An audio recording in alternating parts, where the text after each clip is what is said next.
Saturn is working to keep our economy strong in jobs, in commerce, and in spirit. As part of that effort, we're providing interest-free financing on every new coupe, sedan, and wagon we make.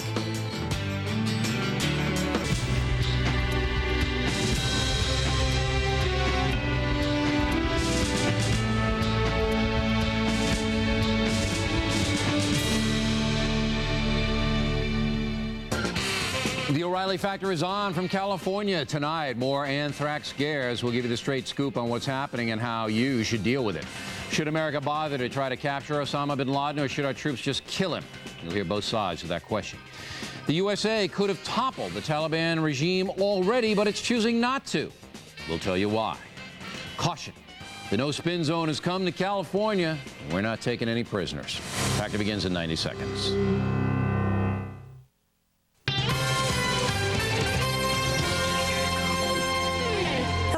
I'm Carol Iavana. A major development tonight concerning anthrax. A 7-month-old boy, the child of an ABC News employee, has been diagnosed with the disease. The baby has the skin or cutaneous form of anthrax. He's being treated and is expected to recover. The child was in the ABC newsroom in New York City on the 28th of September. Police officials are now busy at other news organizations. I've directed teams of investigators in conjunction with Barry Maughan to respond to different media agencies throughout the city. We'll be doing environmental surveys in and around the mailrooms just as a precautionary measure. As you know, authorities are also investigating a letter that apparently infected an employee at NBC. This news about the child follows word tonight that a second employee of a Florida tabloid has the inhaled form of anthrax. State health officials say the condition of 73-year-old Ernesto Blanco is improving. And earlier today, a letter that preliminary tests show contained anthrax was opened in the office of Senate Majority Leader Tom Daschle. Another update for you at the bottom of the hour. Stay tuned now for the O'Reilly Factor. Coming up, more on the anthrax scare. That's coming your way next, right here on Fox News Channel. Stay with us.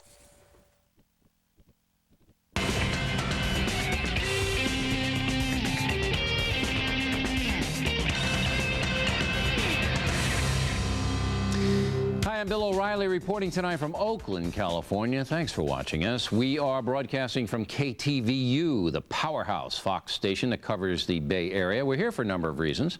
First, my new book, The No Spin Zone, comes out tomorrow, and I'm doing some promotion, including Jay Leno's program on Friday night.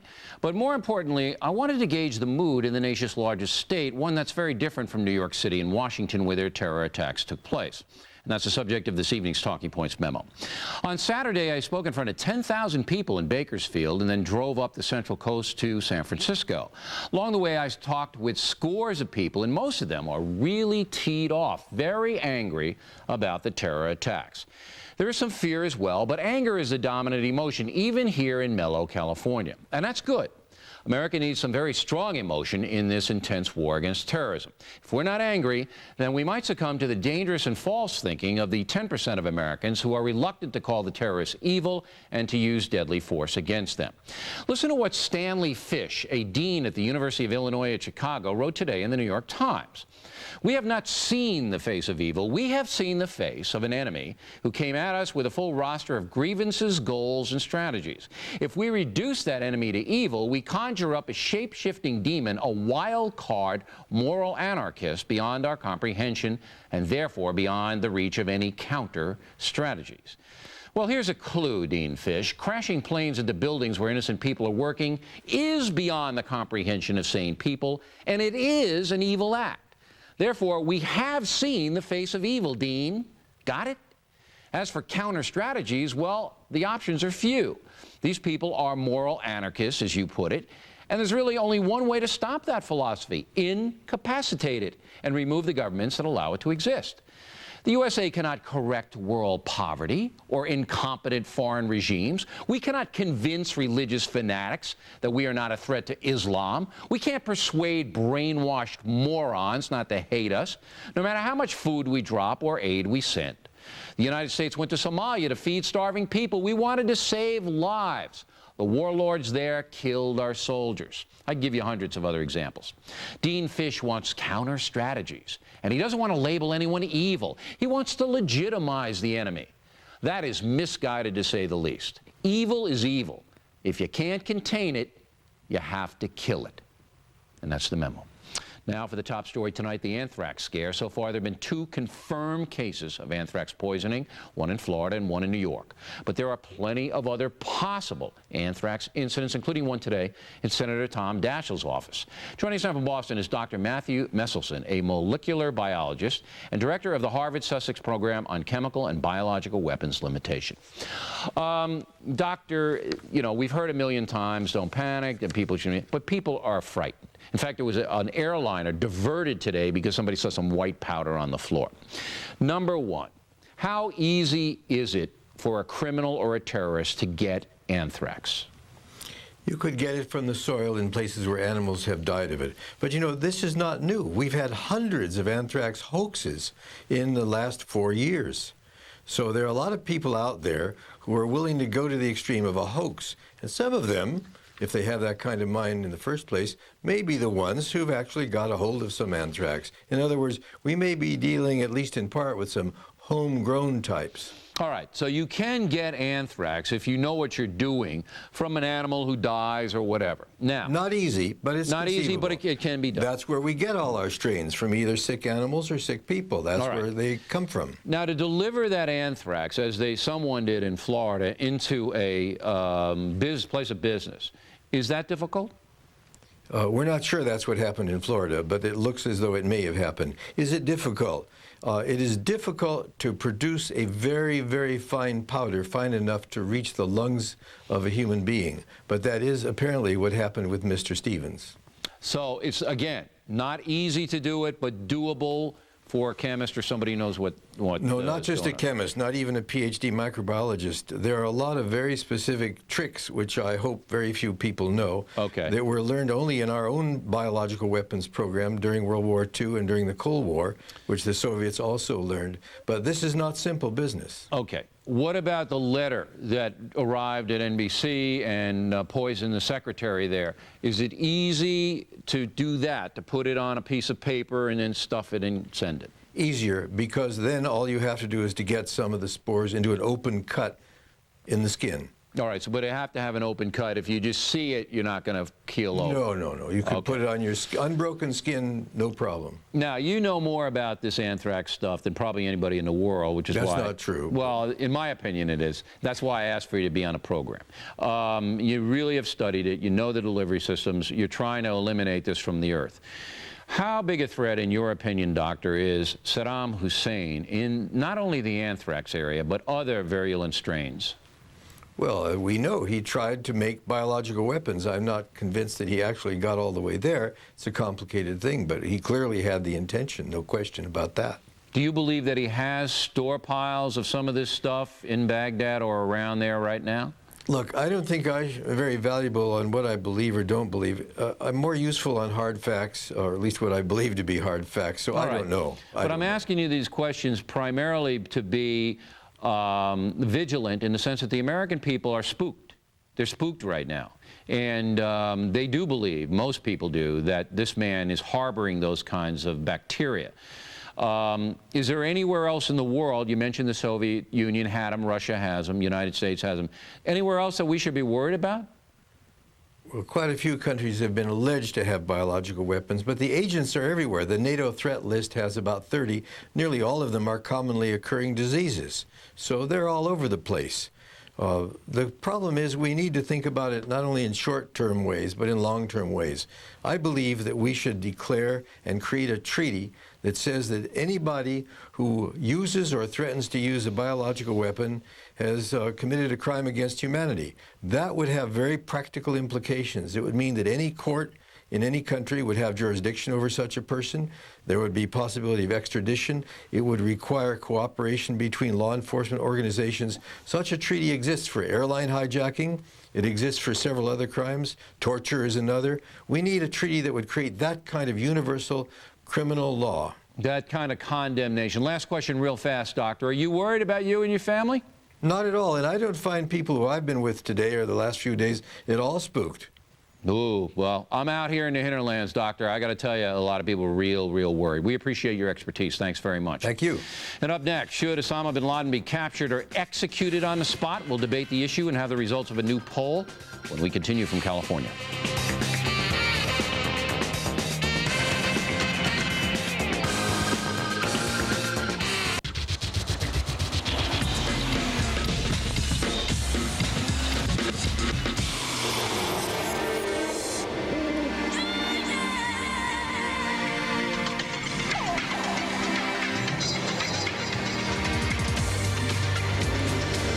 Every car has its moment. This one has thousands per second. The new BMW 3 Series.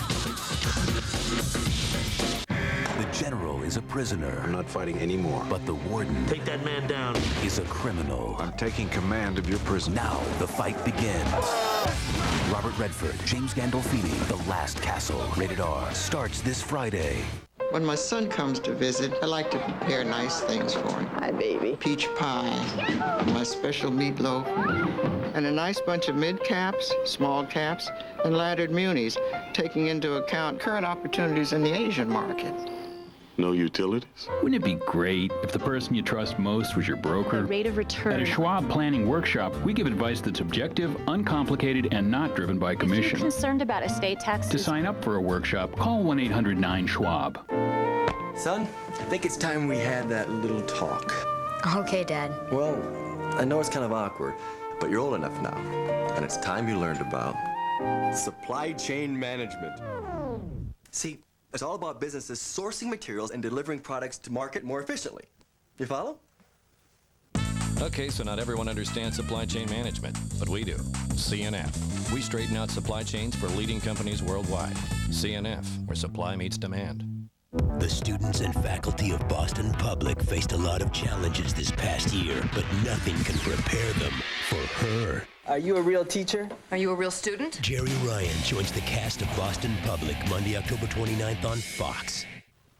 In the Impact segment tonight, a new Time CNN poll says the question whether Americans think Osama bin Laden should be captured or executed on the spot. The results of that poll, 53% want him captured and put on trial in the United States. 41% want him killed in Afghanistan. That poll surprised me. Joining us now from New York is criminal defense attorney Stanley Cohen, who has defended several Muslims and Islamic organizations linked to terrorism. And from Washington, Roger Pilon, Vice President for Legal Affairs at the Cato Institute. All right, Counselor Cohen, we'll start with you in the sense that I'd rather see this guy get killed over in Afghanistan, because I think if you bring him back to the U.S. and you try him, number one, it becomes a big dog and pony show. And number two, it will exacerbate tensions. He'll still be on the world stage. Demonstrations will rise. Whereas if he dies, people kind of forget about him in a little while, except for the fanatics. Where am I going wrong here? Well, for years, we've patted ourselves on our back and preached to the world about our superiority, how our systems are bigger and better and fairer, and our criminal justice system is second to none. And I suspect that if we executed him, there were those, perhaps hundreds of millions, particularly in the Middle East, who are already beginning to say, where's the case, who would believe that he's been killed because there is no case. His reputation would grow, and our black eye would expand unduly in the eyes of the world. If you have a case, make it. If you don't, you don't. Well, they're going to do it anyway. No matter what we do, they're going to say we're bad. That's the way I feel about it, and I believe we do have a case. In his own words, we do have a case. Mr. Pilon, how do you see it? Well, as I see it, Bill, this isn't simply a dime store robbery. This isn't a common murder. This is, as President Bush rightly said, an act of war. It deserves a proper response, which is an act of war in return. All right, but what if he has his hands up, Mr. Pilon? What if he, the special forces surround a cave, he comes out with his hands up, I surrender, you shoot him in the head? Then we've got a different situation, that's to be sure. We aren't faced with that situation. We have told the Taliban to turn him over. They have not done so. He can surrender at any time. I suggest that we go in with some of these bunker buster bombs. And, I mean, this man is a caveman. Let's let him die as a caveman. All right, so no hands up, hands down. You take care of him right on the spot. Take him right out and his whole network. All right. Now, Counselor, when you say the case and this and that, you're basically saying, look, I want to take them into the court of law. I want to try to punch holes in what the government found. I'm going to look at it purely as a criminal case, a police matter.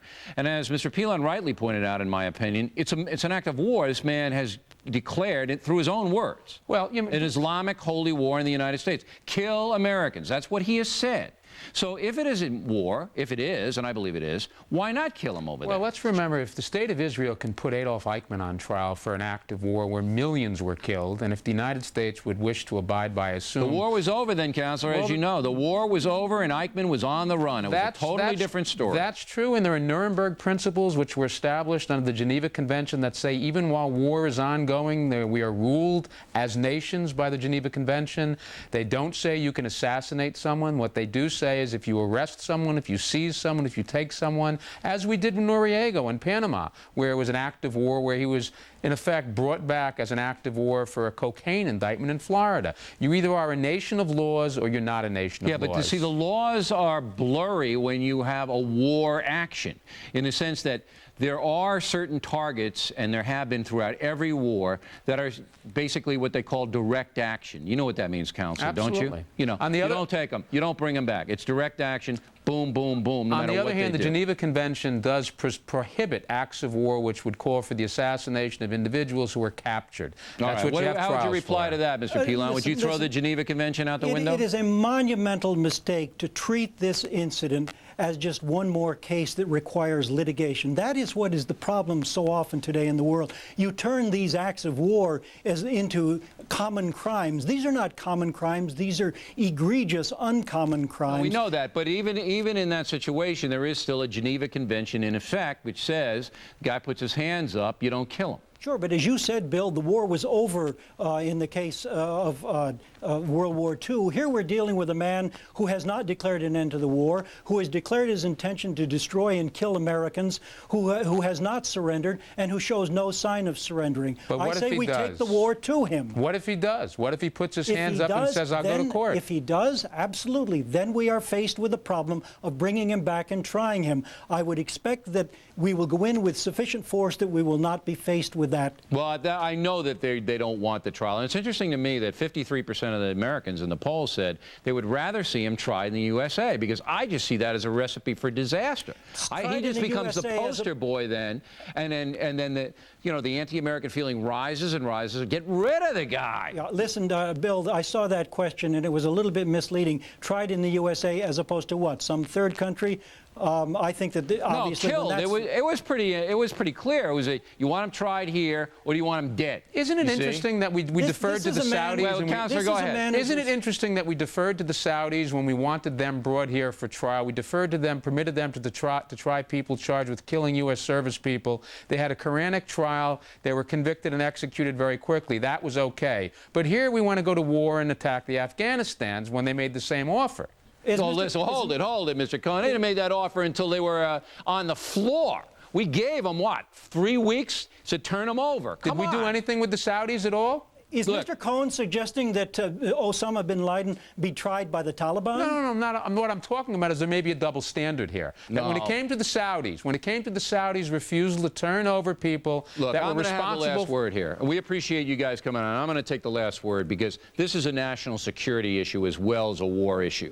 This man is a threat to us, dead or alive, and the longer we keep him alive, the more problems we're going to have around the world. So he goes. Amen. Counselor, Mr. Pilon, thanks very much. Next on the rundown, a former federal prosecutor who hunted terrorists in the United States will tell us what she knows. And later, the extraordinary security surrounding President Bush and Vice President Cheney. Right back with those reports from California.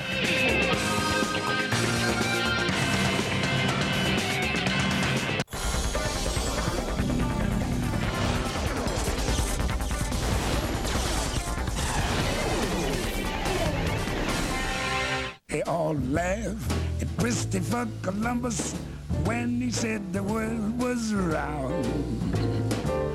They all laughed when Edison recorded sound. So who is Motor Trend's 2002 Sport Utility of the Year? The GMC Envoy. Those who say America can't compete don't take test drives. We are professional grade. Who's got the last laugh now? Our Our fundamental commitment to the financial well-being of every one of our investors, individually, has not changed. The prudent counsel of our financial advisors in over 500 offices across America, informed by our worldwide network of resources, has not changed. The strength and dedication of all of us at Morgan Stanley has not changed and will not change. In and out. Good. Keep the victim calm. And 1, and 2, and 3, and... Okay, there you go. That's over 100 channels, sports, news, digital music. Installation's free, and it's only $31.99 a month.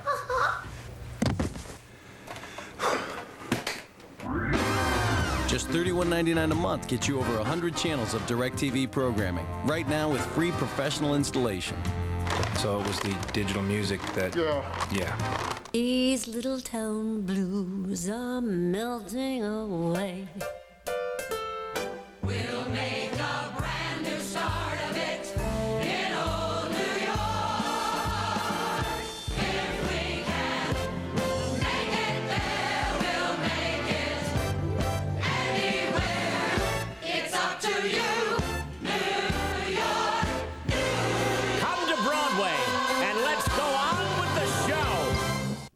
Coming up in just 1 minute on The Factor, did the U.S. government let some of the worst terrorists slip away? We'll find out more about America's Most Wanted, plus the latest on Vice President Cheney. Where is he?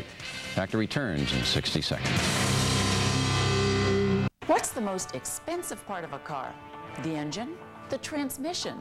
Well, for most of us, it's the financing. And that's important to know because right now, Landmark Ford is offering rates as low as 0% on all new cars and trucks. Finance this Windstar for 60 months and you'll save more than $9,000 in interest alone. More than $9,000. But the program ends soon, so see us now at Landmark Ford in Tiger, just off 55 at the Haines Street exit. Get more, spend less!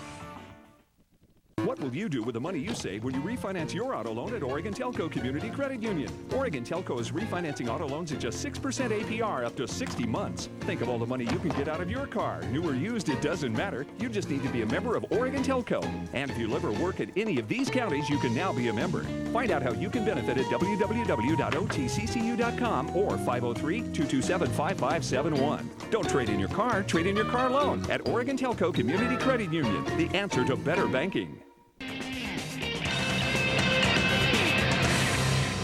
In the personal story segment tonight, former federal prosecutor Victoria Tunzing created the terrorism division of the Justice Department under the Reagan administration and pursued and indicted the men who hijacked TWA Flight 847 in 1985. Ms. Tunzing has some questions about how law enforcement is dealing with the terrorists today. She joins us now from Washington.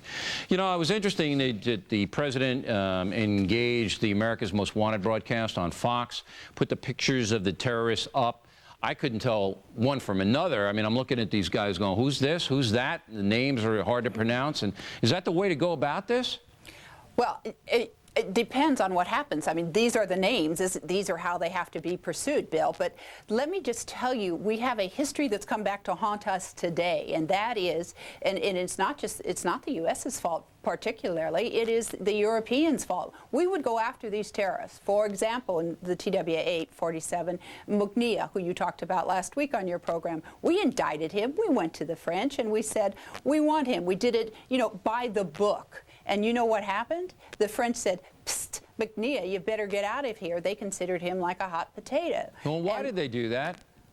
Well, they didn't have the political will to try him because they considered any terrorist that they were dealing with on their own soil to be a problem for the French. There was no political will in Europe to deal with this problem. And so they were afraid that if they tried this guy, there'd be reprisals by his pals against them. Is that what you're saying? Absolutely. And this has come, you know, this has gone on for the last decade and a half. Then now, why hasn't our government made that public, number one, and showed its extreme displeasure, number two?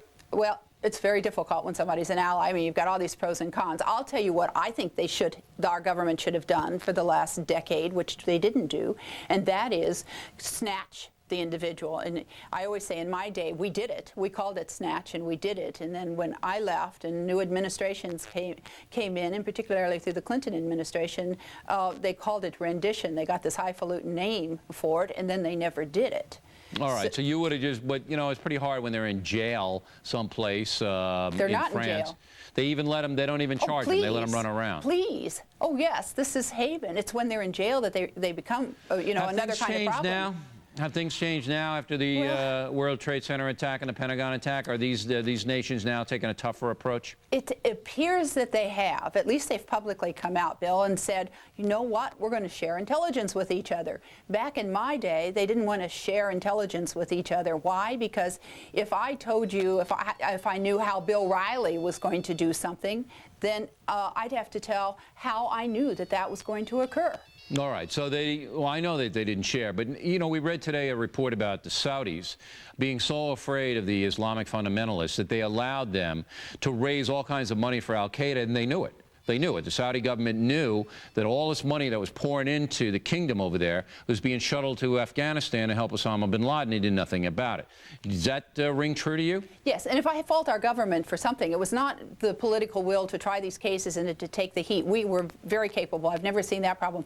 But we were not willing to put terrorism on the front burner for the last decade. We were not willing to to use up chits that were in foreign policy to say, this is important to us. Yeah. One more question, and we have 30 seconds left. Would you favor putting Osama bin Laden on trial here? See, I think that would cause more problems than it's worth. I was listening to that last segment, and I was just cheering Roger on. I mean, what, are you kidding? That is, you know, why do we need that? And besides, it is an act of war. This should not be given the honor of the civility of a court of law. This is war. Thank you, Counselor. We appreciate your point of view as always. Plenty more ahead as A Factor continues from California this evening. The President and Vice President are under intense security. We'll tell you a little bit about that. And why is the United States hesitating to remove the Taliban government in Afghanistan? You may be surprised at the answer. We hope you stay tuned for those reports as we continue from Oakland, California.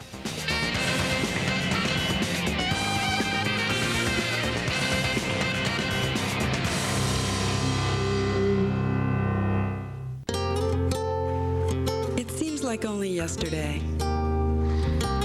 When I started skating at 8 years old, I never thought I'd experience the thrill of winning a medal. With all the great memories has come another thing I thought I'd never experience, the pain of osteoarthritis. Vioxx is here, a prescription medicine for osteoarthritis pain. With one little pill a day, Vioxx can provide powerful 24-hour relief. Vioxx specifically targets only the COX-2 enzyme, a key source of arthritis pain. People with allergic reactions such as asthma to aspirin or other arthritis medicines should not take Vioxx. In rare cases, serious stomach problems such as bleeding can occur without warning. Tell your doctor if you have liver or kidney problems. For more information, talk to your doctor about once daily Vioxx for the relief of osteoarthritis pain. Perhaps my biggest victory is to be able to plan my day around my life instead of my pain. Ask your doctor if Vioxx is right for you. Vioxx for everyday victories. I want you and your friends off the streets until I can sort this thing out. Jack the Ripper's not finished. This was all in your vision. Your vision's about me. Most definitely. Johnny Depp, Heather Graham, in a Hughes Brothers film that the critics are calling a suspenseful pop extravaganza. Haunting, gripping, a stylish thriller. I gave birth to the 20th century. You're not going to see the 20th century. From Hell, rated R. Friday, only in theaters. The smooth ride of a luxury car. The seating capacity of a minivan. Capabilities of an SUV. All in one totally innovative package. Introducing the all-new 2002 Buick Rendezvous. What? You were expecting Igor? Buick Rendezvous. It's all good. Weeknights at 9, The Practice is on FX. See where it all began. The Emmy Award-winning series, The Practice, 9 p.m. Eastern and Pacific on FX. The Political Pulse, the war on terror. From the nation's capital, our Team Washington, with breaking news, exclusive interviews, and live updates. Special report with Britt Hume. Tonight. It's scary. How do I protect myself? Another anthrax case, this time in New York. What's behind it, and how big's the risk? Find out on Special Report with Britt Hume. In the Unresolved Problems segment tonight, you may have heard that part of the tight security surrounding President Bush and Vice President Cheney is to keep those men physically apart While the president continues to work from the White House, the vice president is often in a secret location. With us now from Atlanta is Factor producer David Lewis, who has deep sources within the American intelligence community. So, David, we can't say too much, and I want to get that up front to the audience because we don't want to, obviously give information that could help anybody who wants to do harm to our government officials.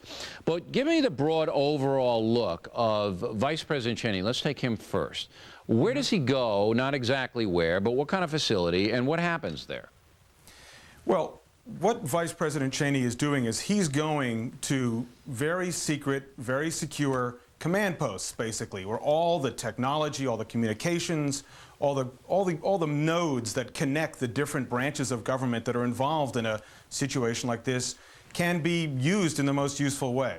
And it's A, to keep him safe, but B, also to make sure that if something happened to the president, that the vice president would be in a place where he could do his job. But what about these places? First of all, does the government have them all over the United States, secure facilities? Are they underground places? I mean, what are they like? There are a variety of places. For example, one that was very well known that's since been largely mothballed is Mount Weather, which is literally a command post built in the middle of a mountain outside of Washington. There are also a number of facilities that are mobile command posts that are essentially convoys of trucks, 18-wheelers, where there are anywhere up to 20 trucks that roam the countryside in the event of what was originally assumed would be a nuclear attack. Then there are other command and control posts, such as one near Camp David and one in another location in Maryland, where they have these kind of capacities. All right, so there are a bunch of them. Are these trucks still rolling? Are they still out there? Yeah, really? a variety of federal agencies have them. They're not on the road all the time. They're only used if they are needed. High alert and stuff like that. Exactly. Spacecom, the command structure for the space agencies, as well as Stratcom, that controls of the nuclear weapons. They both have 18-wheeler truck convoys that do exactly this job. Now, out in Colorado, you had NORAD, which is, would monitor the skies and all that. They have mountains full of, facilities that nuclear bombs can't get through, radiation can't get through. I mean, I guess that's the most secure place in the United States, right? I don't know if it's the most secure place in the United States. That's certainly one of them. Interestingly, Bush, when he left Florida on September 11th, went first to Louisiana and then to Nebraska, then to Omaha, Nebraska, to Offutt Air Force Base.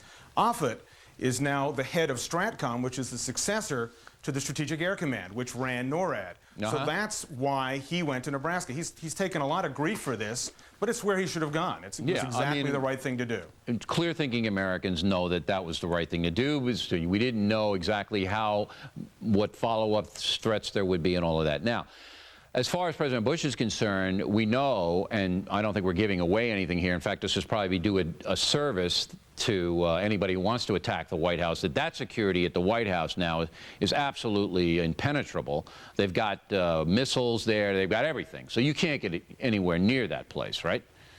Well, yeah. I mean, they closed Pennsylvania Avenue, as soon as it happened in front of the White House. There was a move earlier last week to open it up. The vice president said, no way. So Pennsylvania Avenue has not opened up. They've increased security both in terms of the number of officers and soldiers guarding the White House, as well as they've increased the weaponry. Yeah, it's interesting because remember that nut that crashed the plane on the White House a couple of years ago? He would never, if he did that now, he'd be blown up over Virginia. I mean, that's the capability that they have. That's correct. I mean, I don't want to discuss exactly what they have in place because it's just not appropriate. But let's just say that I'm not worried about the safety of the White House. Yeah, and we also should say that, if anybody's thinking about doing anything there, don't. Because it's not going to work, number one, because they have this force shield around the White House, and they have to. We can't have our leaders at risk. David, thanks very much. We appreciate your expertise. My pleasure. When we come back, many analysts believe America could have already removed the Taliban government from power in Afghanistan. Why the hesitation? We'll have the story in a moment also. You can email us with some pithy comments, O'Reilly@foxnews.com, O'Reilly@foxnews.com. No apostrophe. Keep them pithy. Name and town. Right back.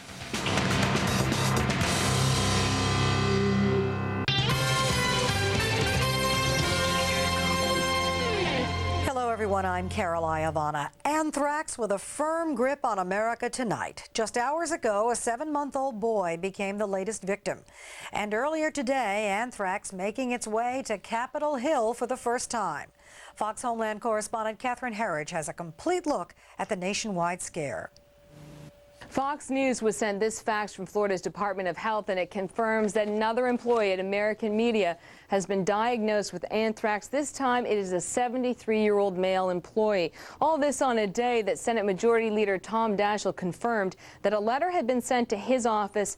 Preliminary tests suggest that it has tested positive for anthrax. Any staffers who were exposed to it are being tested themselves and given antibiotics as a precaution. It's important to emphasize to people that they should be vigilant at this time, but they should not overreact. The message from the administration is that they do have enough drugs on hand to treat people who are exposed to anthrax. And also, we are talking about a limited number of cases. The majority are only exposures. These people are not sick. Only one life has been lost. In Washington, Catherine Herridge, Fox News. Our next update is at the top of the hour. The O'Reilly Factor continues next after the break. Stay with us. In and out. Good. Keep the victim calm. And 1 and 2 and 3 and... Okay, there you go. That's over 100 channels, sports, news, digital music. Installation's free, and it's only $31.99 a month.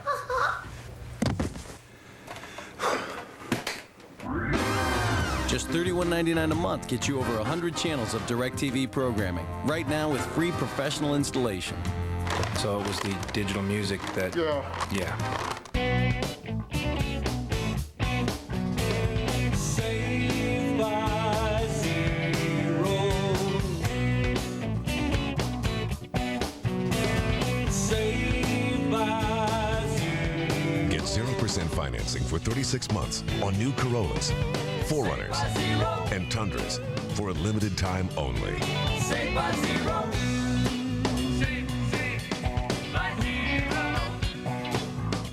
Reading to the kids at the library is the highlight of Fred's week. But some days, his COPD keeps him from being there.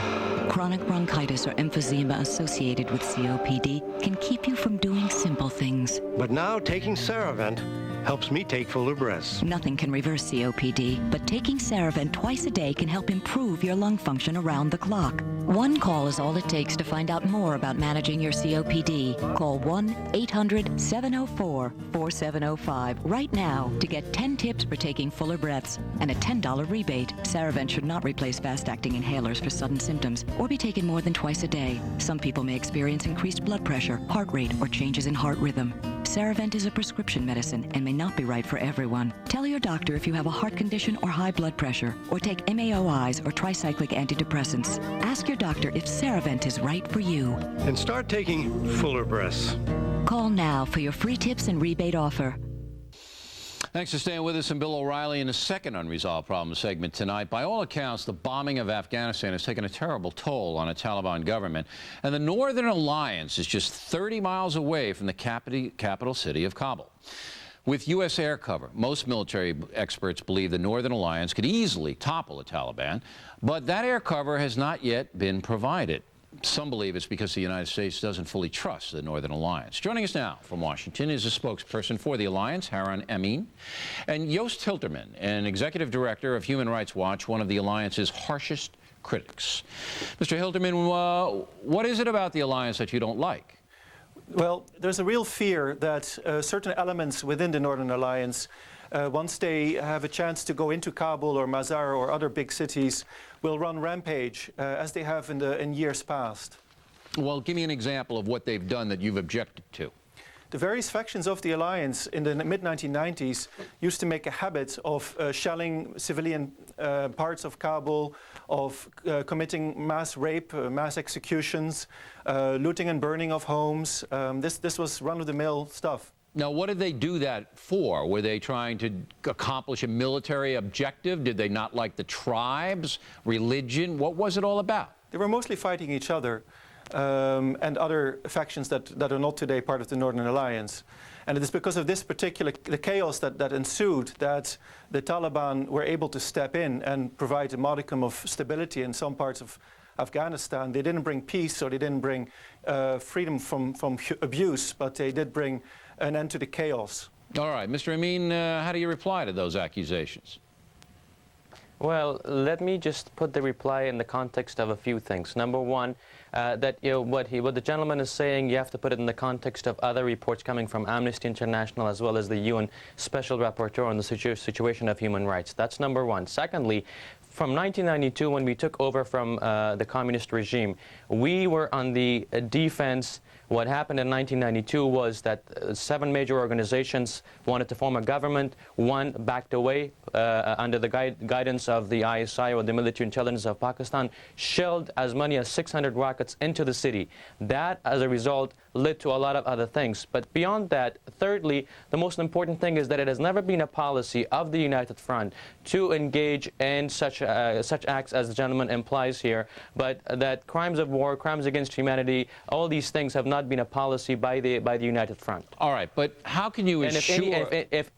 Go ahead. And if any have occurred, there have been random and indiscriminate acts. All right, so it hasn't been you're saying it hasn't been an organizational policy, but surely... Absolutely. Surely you know the United States is not fully behind the Northern Alliance right now. I mean, they could wipe out these guys that are sitting there between you and Kabul, easy, by sending in the fighters and just bombing. Now, why do you think they're not doing that? Well, I think that it has a lot to do because when the United States pulled out of Afghanistan the interest in 1989, when the Soviets had been had, and then particularly when the Soviet Union disintegrated, the United States completely backed away, left everything in the hands of the Pakistanis. That's been the case. The whole mess, the blowback that happened here on September 11 was a result of trusting the Pakistanis too much. They still say that the Taliban are the appropriate people to do, and still I think in many ways that resonates in the policy formulation. All right, so you believe that Pakistan doesn't want the alliance in there, and the United States is deferring, at least at this point, to them. That makes sense. Now, Mr. Yost, if what Mr. Amin is saying is true, that there were certain thugs in the organization, this wasn't a policy by the Northern Alliance, shouldn't the United States give them a chance? Because let's face it, I mean, they're there, they have the guns, they can march down, and we got to get the Taliban out of there, do we not?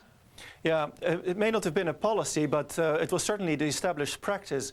And the fact is that not a single of the commanders of that period has been held to account by the Northern Alliance. So there's no indication given that they intend to change their behavior in any way. But what would you do? What would you do now if you were the United States? What I would do is I would make any aid conditional on the holding accountable of those and exclusion of those commanders who have very bad records. Do you know who they are? Well, certainly they are known, but there's also good elements within the Northern Alliance. We're not against the Northern Alliance as such, I think. All right, but they're not going to do that. I mean, wouldn't it be wise for the United States to say, look, we'll help you take over, but you're going to have a coalition government with the king and some of the southern people. Mr. Amin, would you be for that? Would you be for sharing power under the United States or the UN supervision? For God's sake, Bill, we have asked for the international community's cooperation right now. We've met with the king. We want a government, a broad-based government, and we hope that our neighbors, including Pakistan, will agree that this initiative should go forward. But the point is that we need, in this context, international cooperation. We've wanted the UN role foremost, and also the United States to actually go and put its energy behind United Nations role. We want, in fact, the United Nations, the United Front's Declaration of Principles in 1997, which has been documented by the United Nations, specifically calls for Afghanistan's commitment to international law and international instruments, as well as human rights, particularly women's human rights. One thing that's important in this context is, well, if you're going to be reasonable, if you're going to be reasonable, I would say that we got to give it a shot, because that's the only structure that exists. I'm going to give you the last word, Mr. Yost, but the one thing that I have to pick with you, Mr. Amin, is the drug trafficking that the Northern Alliance have sold a lot of heroin to get money for guns and all of that. I mean, that's got to stop. You know, Afghanistan is a big depot for narcotics all over the world. And I mean, you guys, I mean, that shows not a lot of backbone to me. Bill, Bill, right now the Taliban in their depots have got 7 years annual consumption of drugs world over. That's what the Taliban have. No one raises an eyebrow about that. I think that's the most important thing. I raise plenty of eyebrows. I want these guys to be hung. I want this Taliban government to be hung. I think they're a criminal government. That doesn't excuse your government because they dabble in it too. No, Bill, yeah, they do, Mr. Amin. You got to be honest. You know they do. It's not been a policy. It's not been a policy. Certain acts or certain things by certain individuals in some part of Afghanistan. Well, we still are asking for international community's help. Mr. Yost, last word, 20 seconds. Well, I think if the United States doesn't want to confront a situation 6 or 7 years from now that looks exactly like it does today with the Taliban in power, harboring a terrorist like Osama bin Laden, it should prevent the kind of situation from developing that developed on the basis of the chaos 5 or 6 years ago. Well, we hope they do. We got to get those Talibans out of there, and the other guys got to behave themselves. All right, gentlemen, thanks very much. We appreciate it. Next, talk radio ratings booming as Americans want to hear opinions about the war. We'll talk with the radio guy, some very strong opinions. He thinks some of the media are helping the Taliban. We will deal with that as The Factor continues from California in just a few moments.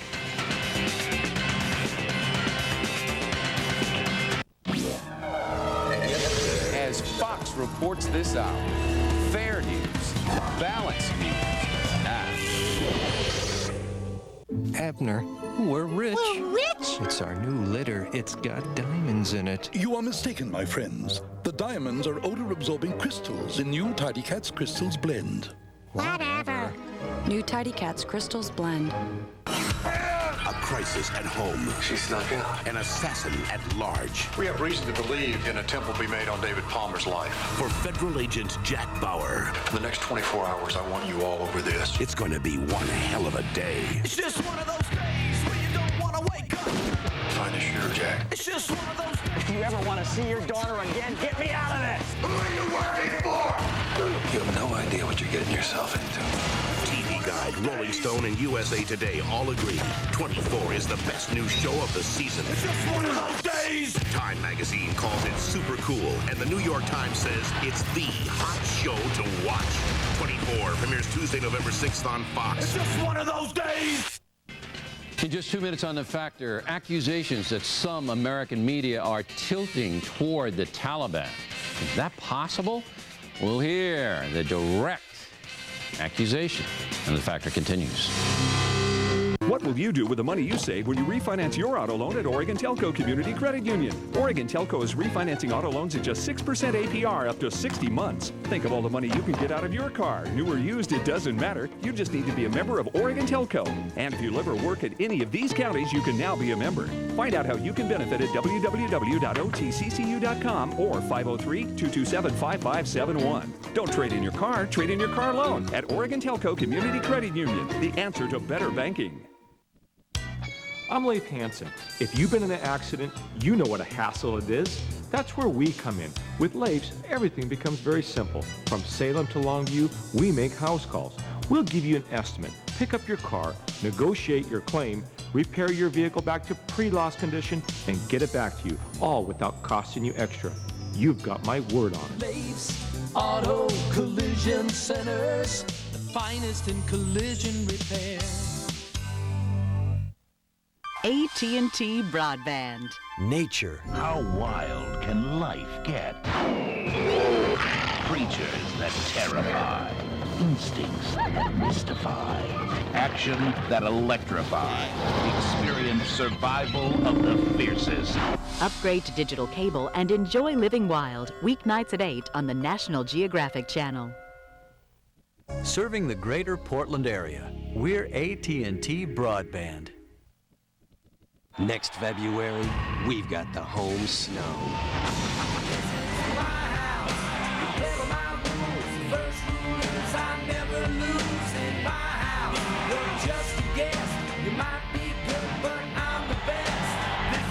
The Winter Olympics in our house, Salt Lake City, 2002. See it on the networks of NBC. To advertise within the 2002 Olympic Games, call AT&T Media Services at 503-535-6120.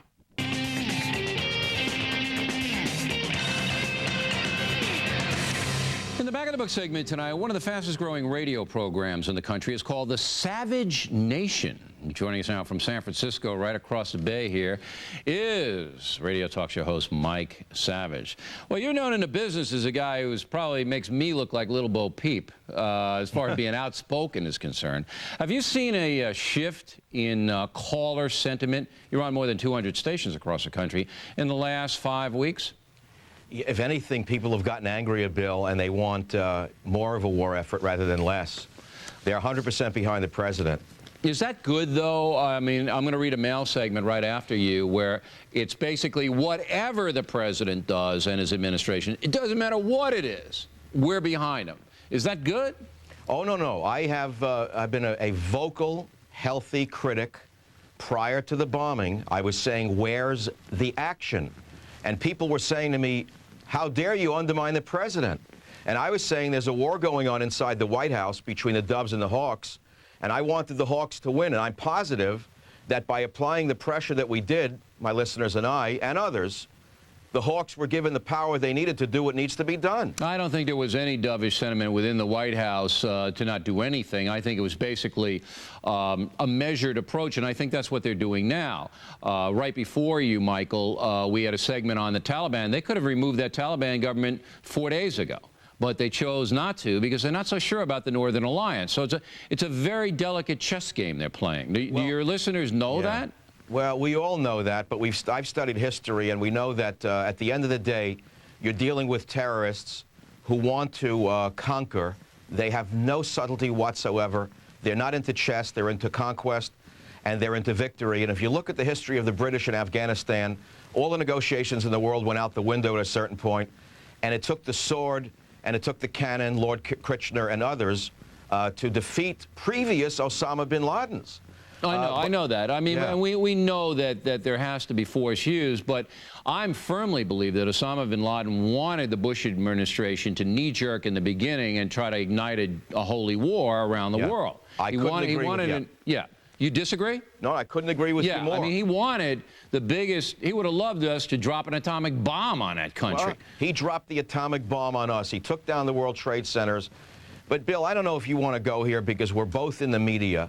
But I think the enemies within, particularly the liberal media, I have to say it, you don't have to, Bill, are more dangerous than Osama right now.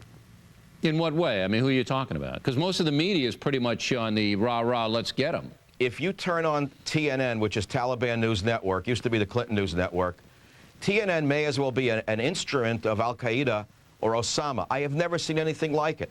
Now give me an example. Give me an example. I will. They're showing us an errant bomb that blew up a munitions dump in northern Afghanistan and unfortunately killed a number of innocent civilians. Well, first of all, those civilians were living about a mile away from the munitions dump. It was not an intentional injury. Yet CNN has spent more time poring over the poor people who got killed and their blown-up homes than they have recently on the blown-up World Trade Center. If TNN was in business in 1940, Bill, we'd be speaking German. I don't know. It might be overstating it, Michael. They did the same thing in Iraq. You know that when they got the milk. Remember the little kids and the milk plant. Bill, I remember it. Oh, wait a minute. What about this? You got Christiana Amanpour. Yeah. And the headline of her piece is "The Struggle for Islam." What does that mean? Well, all right. Ms. Amanpour, I'm not going to defend because I think her sympathies do lie in the Middle East. But I will say this. CNN is a very shrewd business practitioner now with AOL Time Warner running the show. They know that 90% of Americans support the war effort against terrorism. They're not going to, because of some ideology, tee off 90% of their viewers. They're not, Michael. Oh, yes, they will. Yes, they will, because the business end of CNN, as any other media enterprise, is very different from the folks who run the news side. The news side usually is run by red diaper doper babies from NYU or Columbia School of Journalism who've gone out across the country like the loyal Taliban soldiers that they are with a very left-wing agenda, Bill, and whatever America does, particularly police or military, and you and I don't argue on that, they will find fault with. I'm not buying it. Look, there's certainly some elements at CNN that are left. but I don't think their whole presentation is. I could be wrong because I'm watching Fox most of the time, Michael. Listen, we appreciate you. We'll let the audience decide, and, you know, they've seen both. They can make up their own mind. It's a pleasure to have you on, Michael. Thank you, Bill O'Reilly. Next, we'll wrap things up. The most ridiculous item of the day and some of your mail. The students and faculty of Boston Public faced a lot of challenges this past year, but nothing can prepare them for her. Are you a real teacher? Are you a real student? Jerry Ryan joins the cast of Boston Public Monday, October 29th on Fox. Mom, how many Tums did you take right in front of the wedding planner? You snuck one too. It was a Pepsid Complete. It works fast like Tums, but it lasts for hours like Pepsid AC. Chewable? Calcium? I gotta try this. Decision? Pepsid Complete. Just one and heartburn's done.